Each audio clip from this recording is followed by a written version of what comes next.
ওই সময়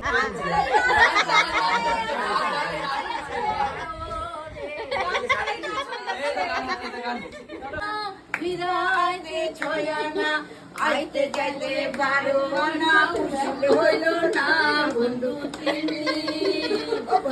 তিন দিন তোর বাড়িতে গেলাম। তো এখানে চলছে ছাদে আমাদের ফটোশুট। খেতে বসুন না, মিষ্টি তো লাস্ট।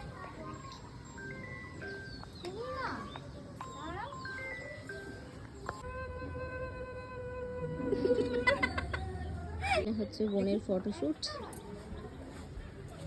এটা সেই ডুয়েল কালার একটা, তাই না? তো খাইতে বল, খাইতে বসিস না। আরে আমার নাতি খাইতে বসে নাই যে জামাই আসেনি, আমার না একটা খেতে বলে হয়নি, তখন সব কটা করে দিয়েছি।